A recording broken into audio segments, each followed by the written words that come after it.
Buenos días a todos, estamos en la segunda tertulia de DIRCOM prnoticias.com. En esta ocasión el tema a tratar va a ser el lobby, tan polémico y tan interesante. Hoy tenemos 4 invitados que creo que no desmerecen la categoría del debate. A mi izquierda tenemos a Arturo Cuervo, que es consultor de Relaciones Institucionales y Comunicación en IDS.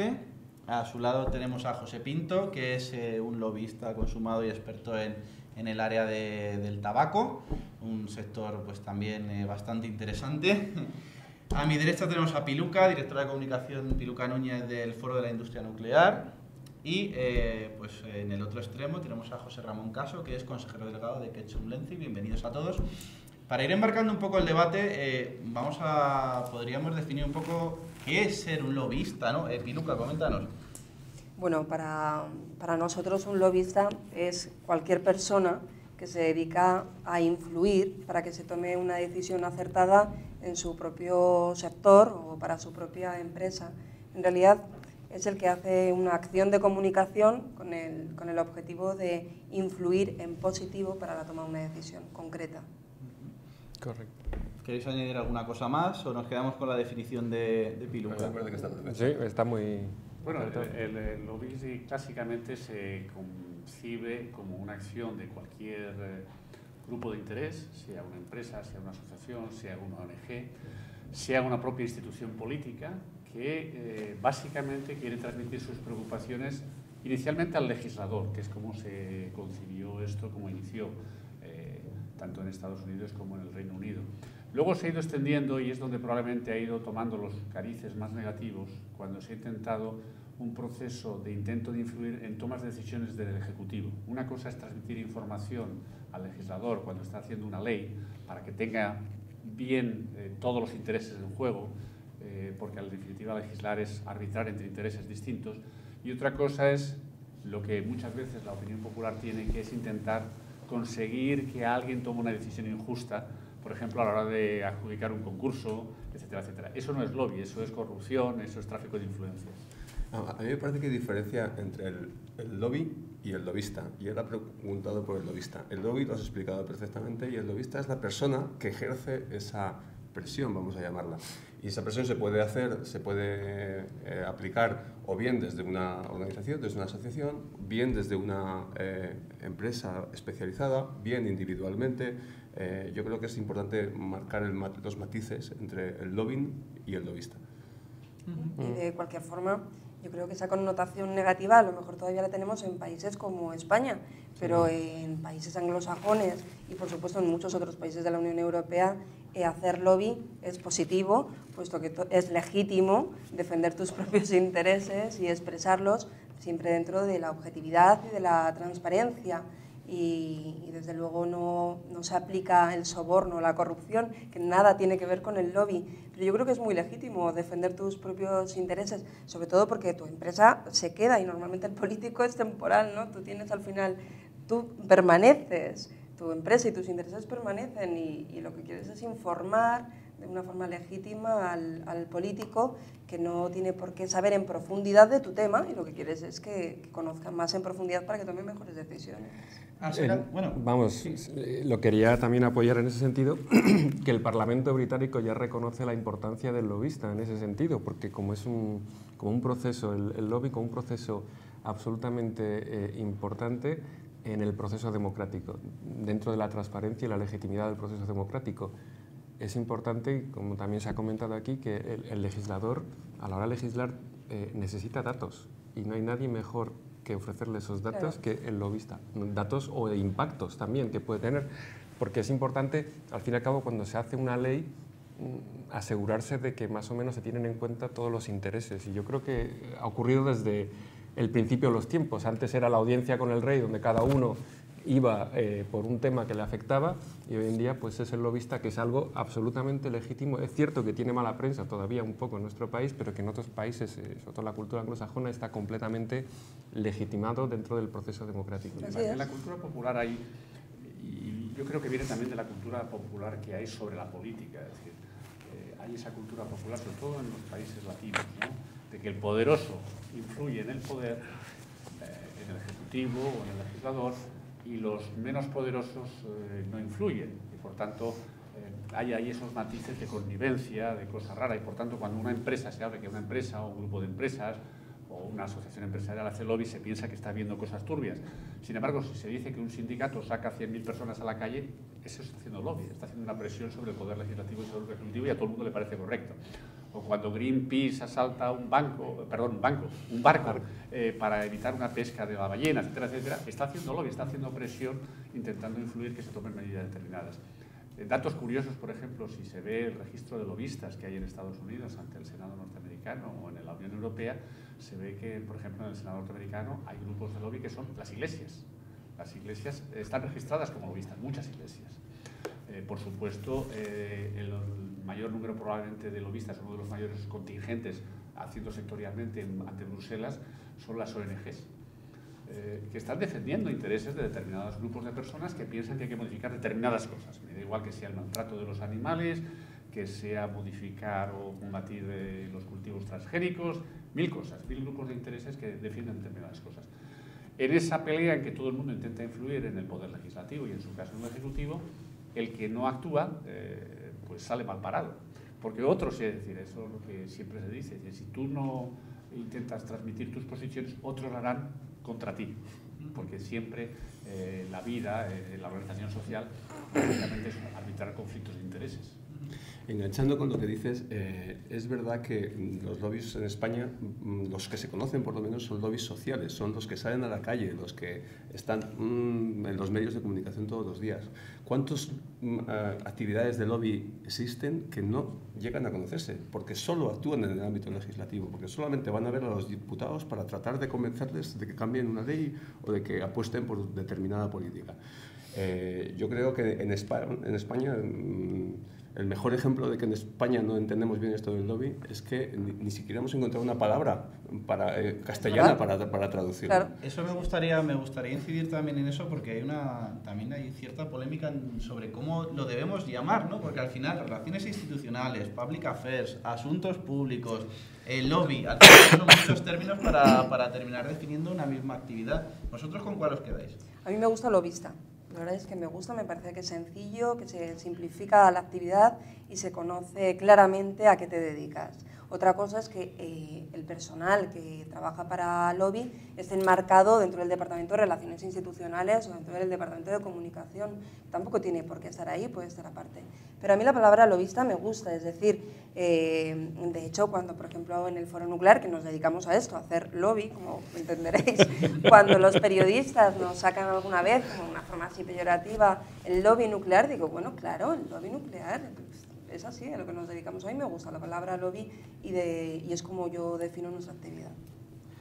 Hurgando un poco en el diccionario para encontrar una palabra apropiada, castellanizada, yo encontré una palabra que era cabildear, pero que tiene unas connotaciones que te llevan a confundir, porque tiene connotaciones eclesiásticas, connotaciones incluso políticas en las islas, con lo cual yo creo que pierde forma. Yo creo que la palabra más apropiada al final es public affairs, relaciones con las administraciones públicas. Porque, perdóname, pero yo soy enemigo de utilizar anglicismos si tenemos un lenguaje muy rico en España, ¿no? Claro. Sí, pero al final acabas utilizando, es una palabra universalmente aceptada. Claro. Y hay otras palabras que se incorporan más o menos al lenguaje castellano. En algún país latinoamericano se habla del pasilleo, ¿no? Claro, es un poco la traducción. Es un poco claro, también, es la claro, traducción. Introduce más confusión, es decir, yo creo que toda la gente medianamente bien informada, cuando se habla de lobby, sabe de qué se está hablando. Es verdad que se utilizan otras tecnologías en España, relaciones institucionales, que public affairs, a veces tienen ámbito un poquito más amplio, incluso en la terminología, digamos, de este mundillo en Estados Unidos no es lo mismo hacer lobby que hacer public affairs. Claro. Public affairs engloba otro tipo de actividades más, construcción de alianzas y relaciones con la comunidad, etcétera, etcétera, ¿no? Correcto. Pero bueno, la verdad es que en España muchas veces las empresas y las asociaciones, desde luego, no les gusta utilizarlo de sí mismas por esas connotaciones negativas que todavía hay en la cultura popular y en los medios de comunicación muchas veces. Siempre que sale en los medios de casi siempre que sale que si alguien hace lobby, una empresa hace lobby, un sector hace lobby, lo tiñe, la información va teñida de caracteres negativos. No, yo también Al hilo de lo que se está diciendo, también reivindico la palabra lobista. A mí creo que me gusta mucho, sobre todo por sus orígenes, además, que es muy interesante de lo que hace un lobista, que el origen del lobby era básicamente la antesala en un hotel en Washington, donde iba el presidente de los Estados Unidos a fumar y a beber, qué tiempos aquellos, y básicamente le estaban esperando en el lobby una serie de personas que le venían a hacer peticiones, y de una forma muy rápida y concisa, y de ahí él empezó a hablar de los lobistas, aquellas personas que me están esperando en el lobby, y creo que es un término totalmente aceptado en la cultura ya anglosajona, y que está pendiente también de esa aceptación, esa legitimización todavía aún en nuestra cultura, que es, bueno, es una asignatura pendiente, pero creo que es parte fundamental del proceso democrático y de una madurez democrática que llegará a ello también. Claro. José Ramón lo estaba avanzando antes de los diferentes grupos de interés. Yo he investigado un poquito para prepararnos a esta tertulia y viendo pues que hay un registro de la Comisión Europea sobre grupos de interés, y es curioso las cifras, ¿no? Porque si atiendes por cifras, el mayor número de personas inscritas en u organizaciones inscritas en este registro pertenece a los departamentos de las empresas, que denominan grupos internos, y asociaciones profesionales que actúan como grupos de presión. Pero es que el segundo son las ONGs y grupos de reflexión. O sea, me parece muy llamativo. ¿Vosotros qué os parece, además, que generó una polémica en su momento cuando se puso en marcha este registro, porque había gente pues que no estaba muy de acuerdo con revelar la naturaleza de sus clientes y tal? ¿Vosotros qué os parece este tipo de legislación y el siguiente paso, si se debería legislar el lobby en España? Bueno, absolutamente, en ambos términos sí, es decir, precisamente por las connotaciones, es decir, es un tema siempre delicado, porque siempre que cualquiera, me da igual que sea, insisto, una ONG, que sea una empresa concreta, que sea una iglesia, que sea un gobierno regional, que también hacen lobby y tienen sus departamentos y sus personas en Bruselas para intentar influir en la toma de decisiones de la Comisión Europea. Todo lo que sea intentar influir en alguien que tiene que tomar una decisión, que tiene en el fondo muchas veces traslación a importantes repercusiones económicas, debería rodearse de las máximas garantías de transparencia y limpieza. Y para eso lo primero es saber quién va.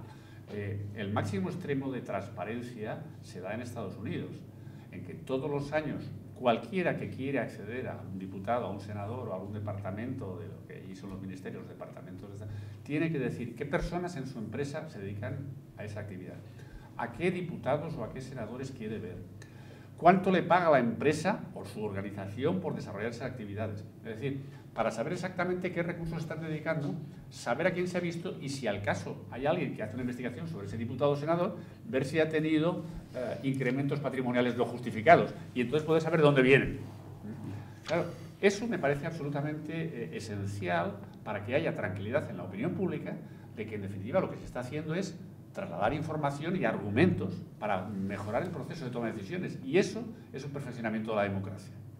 Pero claro, debe rodearse de las máximas garantías de transparencia. Pero ya además hay una cosa añadida en el registro en la Unión Europea, tanto en Bruselas como en Estrasburgo. Yo creo que llevamos un poco de retraso. Este registro es del año 2008, costó arrancar, porque a las empresas y a las asociaciones les costaba un poco dar precisamente ese tipo de datos de financiación, de cuánto dinero disponemos para hacer lobby aquí, pero sobre todo, y para mí es uno de los puntos más importantes, es que tenían que aceptar unas normas de conducta. Y una vez que se registraban, ya no era solo decir nosotros somos lobby, sino además aceptamos esas normas de conducta. Son unas normas básicas de transparencia y de buen hacer las cosas. Y muchos se han quedado fuera. Entonces, en ese listado que tendrás tú seguramente de todos los que nos hemos apuntado, porque si no, no hay forma de entrar en el Parlamento ahora mismo en Bruselas, tienes que estar en ese registro, tanto si tienes una oficina en Bruselas como si la tienes en Madrid. A mí me parece muy positivo, sabemos quiénes están y cuáles son nuestros intereses y a quién llamamos. En Estados Unidos, pues ya lo llevan haciendo, me parece, desde el año 96, o sea que el retraso nuestro es enorme. Más retraso todavía llevamos en España, que no está regulado. Ojalá que estuviera regulado, como en Bruselas, y así sabríamos todos quiénes somos, cuáles son nuestros intereses, con quién jugamos y quién está detrás. Entonces ya esa connotación negativa no existiría, ¿no? es un registro, unas normas de conducta. Ya, perdona, pero es que el nivel de desprestigio en estos momentos de los políticos en nuestro país, de hecho creo que el CIS ha dicho que es la tercera causa de preocupación, que preocupa que el CIS diga eso, hace que eso, trasladar eso a España sea absolutamente necesario, pero muy complicado. Lo que necesitaríamos es establecer que algún político se tomara en serio esto y lo llevara al Parlamento la puesta en marcha de esto. Yo sé que hay alguna iniciativa, pero... Sí, no solo esto, sino que el Parlamento ya aprobó por unanimidad en el año 92, creo recordar, una iniciativa de entonces nuestro grupo político, el CDS, por unanimidad, una proposición de ley instando al Gobierno a que regulara el lobby en España. Y lleva durmiendo el sueño de los justos, pues entonces 18 años, porque al final, mientras no le vean una clara ventaja a ambos partidos, y yo creo que se le deberían ver, pues no lo acabarán regulando. Es decir, hay una asociación ahora mismo que está empujando y está teniendo conversaciones con todos los grupos parlamentarios, y en principio todo el mundo lo ve bien, pero al final, como tú apuntabas muy bien, hay ese recelo ante la opinión pública de cómo lo van a acoger, qué van a decir los medios de comunicación, van a pensar que estamos aquí montando un apaño, y entonces al final no se acaba de dar ese paso adelante, que yo creo que sería muy bueno. Por la vía indirecta, el Gobierno en España está tomando medidas muy interesantes, como que desde hace unos pocos años se haya abierto prácticamente en casi todos los proyectos de ley relevantes un periodo de información pública, cosa que no se hacía antes. Con lo cual el Gobierno, ya no los grupos parlamentarios, ya no una arcana institución, está viendo que el propio Gobierno, que con comillas, históricamente en España, era el que creía que tenía toda la información y el que legislaba porque estaba investido del poder de los votos para hacer lo que considerara oportuno, está considerando necesario estar durante 2 o 3 meses invitando a toda la sociedad, a las empresas, a las asociaciones, a todo el sector, a que le cuenten qué opinan de los anteproyectos que quiere llevar al Parlamento. Antes, para intentar mejorar ese proceso legislativo. Correcto. Luego ya está invitando a que la gente se relacione con el poder y diga, esta ley no me gusta por esto y por esto, y argumente. Es un paso más. Es un buen paso. Es un buen paso. A mí lo que me preocupa de eso, que es un paso fantástico, es que los que tienen más maniobrabilidad son las grandes compañías, son los que tienen ese dinero, son los que tienen dinero para buscar información, dedicar gente a esto, hacer contactos, mientras que a lo mejor otras organizaciones que no tienen tantos medios tienen más razón, pero no tienen ese acceso, ¿no? ¿Cómo se podría limitar eso? Es la clave. Yo no estoy tan de acuerdo con eso ahora mismo, porque vivimos realmente una sociedad hiperconectada. Hoy en día prácticamente cualquier persona ya puede hacer llegar sus preocupaciones a cualquier legislador, y si no, incluso en el foro público. O sea que ya a lo mejor en el pasado tienes razón, pero hoy en día no, y no es tan cierto. Vamos, y yo de hecho en mi etapa de los grupos más militantes en cualquier desarrollo de regulación siempre han sido ONGs, clarísimo. Cada vez es un elemento más importante, incluso yo en un registro, vamos, lo que estabas comentando, en los registros ahora mismo en Bruselas, uno de los principales son las ONGs, o sea que la sociedad civil cada vez tiene un mayor peso. Y también de acuerdo con todos vosotros que bueno, hay que mejorar el proceso, sobre todo de cara en España, para la consolidación de la actividad de lobista, que es lo que nos falta, la asignatura pendiente. Un dato relevante, apuntabas con la transformación brutal que supone Internet y las nuevas tecnologías y la web 2.0. Hace muy poco una asociación reconocida y con peso. Y si analizáramos las personas y los grupos que están detrás de esa asociación, diríamos, estos son los que realmente influyen en este país. Se quejaba amargamente de que, al hilo de un debate del que no vamos a profundizar, la ministra del ramo no le recibía y, sin embargo, ante un anuncio de una determinada legislación, saltaron una serie de blogueros al cuello de la ministra y en 24 horas la recibió.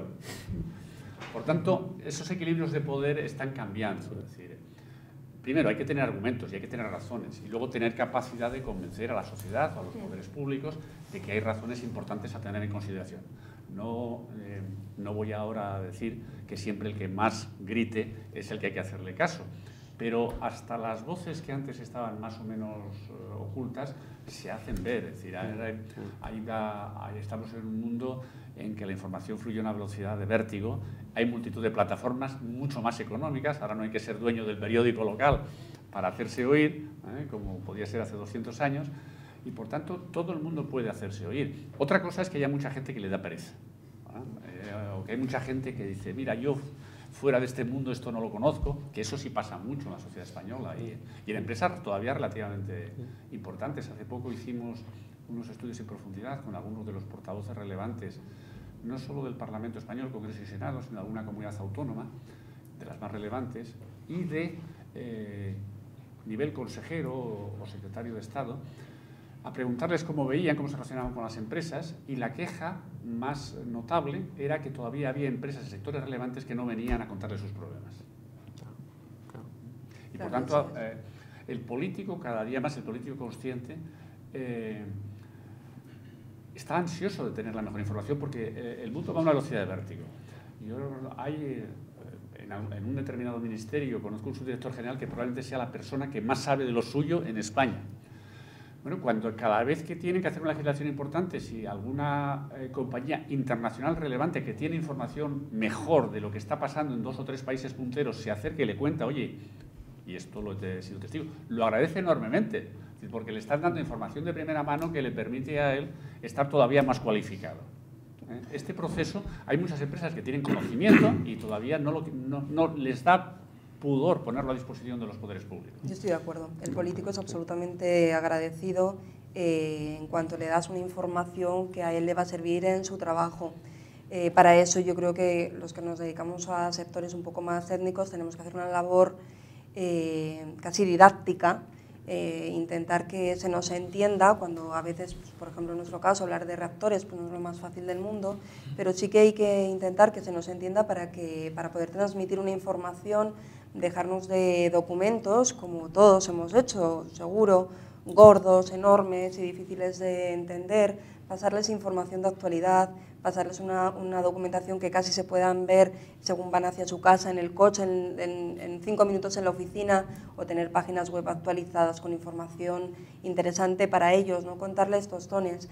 Y luego siempre estar ahí, es decir, no aparecer solo cuando tienes la oportunidad de querer ejercer cierta presión, sino estar siempre a su disposición para las buenas y para las malas, y hacer como un contacto continuo. Yo creo que el truco de que el lobista funcione es que llegue a ser no amigo, porque los amigos seguramente se hacen en otro entorno, pero sí un poco aliado del político, que le sirva como herramienta y fuente de información, ¿no?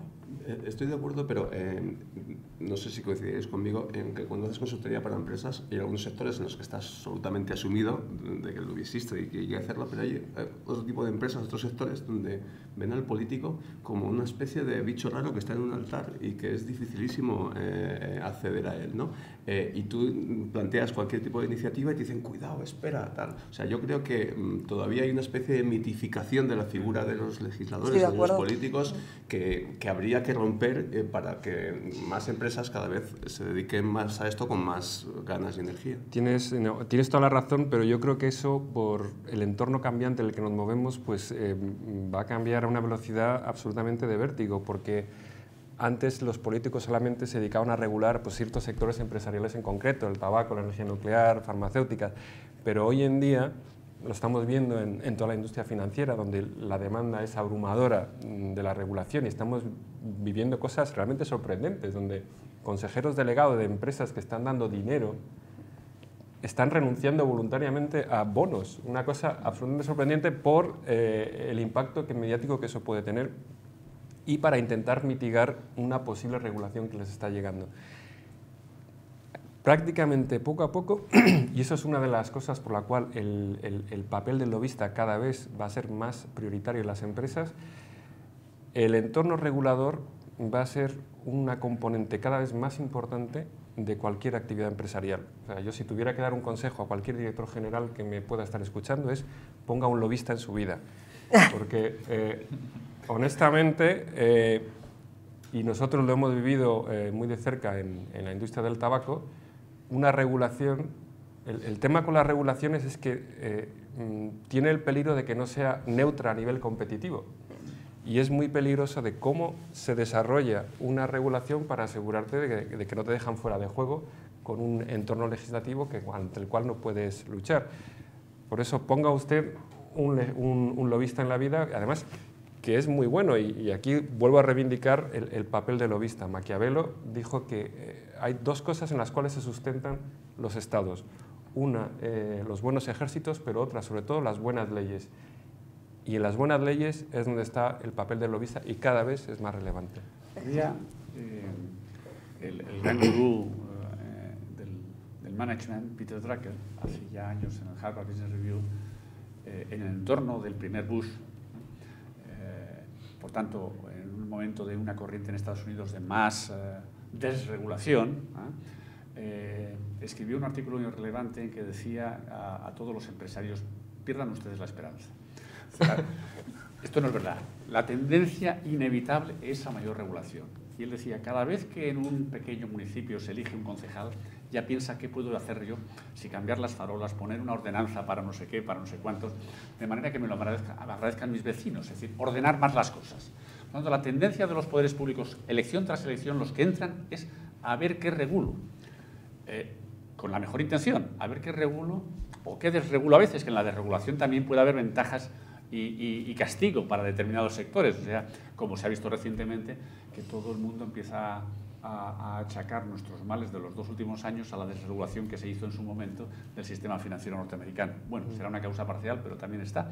Tanto es importante regular como desregular, pero en fin, la tendencia siempre es que el que llega al Parlamento, el que llega a una dirección general, es cómo mejoro yo las cosas. Y para eso tengo en mi mano el boletín del Congreso o tengo el boletín oficial del Estado o el boletín oficial de la comunidad autónoma y, por tanto, regulo. Hay ejemplos paradigmáticos de empresas que vivían al margen de la regulación pensando, no, yo me dedico a otra cosa. La primera y más esencial que yo conozco es Microsoft. Microsoft decía, yo hago cajas, yo hago software, y a mí esto de los poderes públicos que me importan, hasta que le cayó encima el Ministerio de Justicia norteamericano queriendo partir la compañía y la Comisión Europea poniéndole multas brutales. Google es el segundo ejemplo, que no ha aprendido de su antecesor como empresa paradigmática de Microsoft. Google pensó, yo, menos todavía que Microsoft, yo al margen de otra regulación, y le está cayendo todo el mundo encima con la protección de datos, con la privacidad, etcétera, etcétera. O sea que no hay sector que esté libre de que algún día a algún poder público se le ocurra que debería ordenar mejor su sector. Correcto. Bueno, ya lo avanzabas tú, Piluca, en tu anterior intervención. Para situar un poco a aquella persona que todavía no tiene claro si necesita o no necesita lobby, podemos intentar situar un ABC, por así decirlo, de cómo tenemos que empezar si queremos hacer una campaña de lobby. ¿Cuáles son los primeros pasos o qué es lo que tenemos que tener claro que no se nos puede escapar? Pues me hacía gracia lo que comentabas de pon un lobista en tu vida. Hay que empezar por ¿y quién es el lobista aquí? Porque realmente no hay una carrera universitaria que te enseña a ser un buen lobista, ¿no? Entonces, si tenemos que empezar desde el principio a buscar un lobista, pues hay carreras que parece como que nos pueden ayudar, ¿no? A formación académica tipo pues los abogados, economistas, a ciencias políticas, y bueno, periodistas también vamos a meterles en la caja, ¿no? Que también va bien. Se agradece. Se agradece, por eso vamos a meterles. El campo de acción, que está la cosa muy mal. Por lo que nos toca. Pero luego ya, una vez que no tenemos ni idea de qué carrera es la ideal y sí que hay varias que parece que se ajustan, yo creo que lo importante es encontrar una persona con cierta facilidad de trato, un buen relaciones públicas. Para mí es importante que sea representativo de la institución para la que trabaja, empresa o asociación, pero que tenga un cargo representativo para que sus interlocutores así lo vean. Yo creo que es importante no solo tener un interlocutor, sino tener dos, desde luego nuestra labor es lo que yo estoy viendo, que es mucho más eficaz, que no sean fanáticos, que defiendan sus intereses sin el fanatismo, siempre desde la objetividad y con cierto sentido común. Al fin y al cabo estamos definiendo una persona muy normal, que tenga habilidades de relaciones públicas. Creo que es importante, y esto lo estamos de alguna forma fomentando ahora en nuestra asociación, tener orden, llevar una buena agenda de contactos, ser ordenado, tener unos buenos informes posteriores a cada una de las reuniones. Aquí hemos hablado mucho de las reuniones con políticos, pero para mí hacer lobby también es tener una reunión con los sindicatos ¿Y por qué? Pues porque al final te tienes que buscar aliados, y para mí los sindicatos son aliados, pero también las asociaciones, en nuestro caso de las renovables, por ejemplo, les visitamos, grandes consumidores, etcétera. No solo lobby se dirige a políticos. Entonces, relaciones públicas, sentido común, mucho orden y tener una sistemática en el trabajo. Esto no es me voy a comer con fulanito a tal restaurante, sino le voy a proponer esto con un objetivo muy concreto, que quiero que se sepa desde el principio para que no nos engañemos ni una parte ni la otra. Y elaborar los informes a nosotros nos viene muy bien. Son informes breves de folio y medio, donde al final dices en qué ha consistido, qué has hablado y acciones pendientes, que desde luego hay, si por ejemplo el interlocutor te pide una información concreta, una cita, un tal, pues ir llevando cierto orden, ¿no? Es algo muy normal, muy fácil, o sea que lobista podemos ser todos. Yo insistiría en dos aspectos. Un aspecto es rodearte de un buen equipo, o sea, no hacerlo solo. Tienes que tener conocimientos de derecho, de política, de comunicación, pero si cuentas con el apoyo de gente que te ayude en esa materia, vas mucho más apoyado y estás mucho mejor. Aparte de tener un buen equipo, yo insistiría en que el lobby no hay que hacerlo solo en el momento en el que surge el asunto, sino que hay que hacer una labor continuada en el tiempo, no de presión, sino de relación y de información, etcétera, etcétera, que permita que luego no sea tan brutal el momento cumbre, ¿no? Además, totalmente de acuerdo con lo que se ha dicho. Yo también incidiría en dos cosas que son muy importantes a la hora de tener éxito con el lobby. Uno es, ahora que está muy de moda, lo que se llama hacer un mapa de los interlocutores, los stakeholders, que no solamente es el político, sino precisamente, como estabas comentando, todos aquellos que puedan estar influenciados por un desarrollo legislativo. Es muy importante saber qué actores van a estar impactados por un posible desarrollo e intentar hablarles a cada uno en función de su interés, que es cómo funcionan las cosas y también en función del tuyo, claro, pero donde veas una conciliación importante de intereses. Eso es lo primero. Y lo segundo, y sobre todo en los tiempos que vivimos, cada vez es más importante, ya que estamos saturados de información, la concisión. Lo que siempre te agradece muchísimo cualquier persona cuando vas a verlo, y yo también provengo de una industria que a veces es muy complicada, como es el tema del tabaco, sobre todo los ingredientes del tabaco, que es para daros una idea, nada más que hay 4.000 ingredientes del tabaco, con lo cual discutir algo de esto pues es a veces complejo, pero la concisión es vital para el éxito de cualquier campaña de lobby. Y de hecho, en ese sentido, me encanta una frase de John Fitzgerald Kennedy, que decía que los lobistas me hacen entender un problema en 10 minutos, mientras que mis asesores tardan días. Y esa es la gran fortaleza que tiene un lobista, es decir, concisión y sobre todo que tengas muy claro todo el mapa de interlocutores. Sí, sí, partimos de lo que comentábamos antes, de que hay empresas y sectores que ya hacen bien lobby en España, a estos no hay que decirles casi nada. El problema es quitarles el miedo a los que no lo hacen y están perjudicando sus intereses como compañía o como sector o como grupo de interés, ONG. Entonces hay que decirles que no es tan difícil. Es un conocimiento especializado, pero no es tan difícil. Al fin y al cabo es un proceso de comunicación. Entonces esto la gente lo entiende mejor. Es decir, comunicar ya saben qué hay que hacer y con los medios de comunicación. Y es simplemente aplicarlo, que es un conocimiento un poquito especializado. Especializado por la materia y especializado por los interlocutores.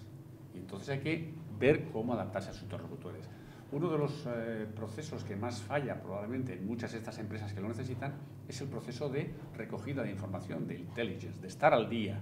Es decir, muchas de estas te vienen o tienen el problema cuando ya les ha caído todo encima, cuando están a punto de la última aprobación o la última votación en el Senado. Y dicen, oiga, ¿qué me va a pasar esto? ¿Qué podemos hacer? Pues ya poco, ya poco. Es decir, lo primero que tiene, por eso es un proceso relativamente continuo. Es decir, no se olvide usted, porque vaya usted escuchando o ponga a alguien a que vaya viendo qué dicen los partidos en sus programas electorales, porque alguno ganará o necesitará el apoyo de un grupo minoritario, y entonces a lo mejor para ese grupo minoritario es muy importante porque en su región a lo mejor hay una empresa o este sector tiene mucha importancia y van a pedir que se hagan tales cosas.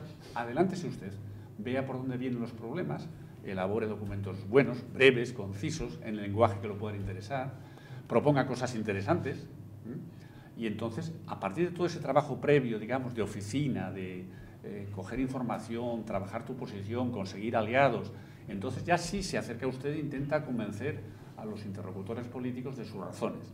Pero si no ha hecho todo el trabajo previo y simplemente dice, oiga, que me han metido una enmienda en el Senado que me perjudica, ¿qué hago yo ahora? Y dice, pues empezar a pensar cómo ajusta su plan de negocio. Bueno, pues yo creo que hasta aquí no tenemos tiempo para más. Es un tema en el que nos podríamos seguir extendiendo pues casi hasta el infinito y más allá.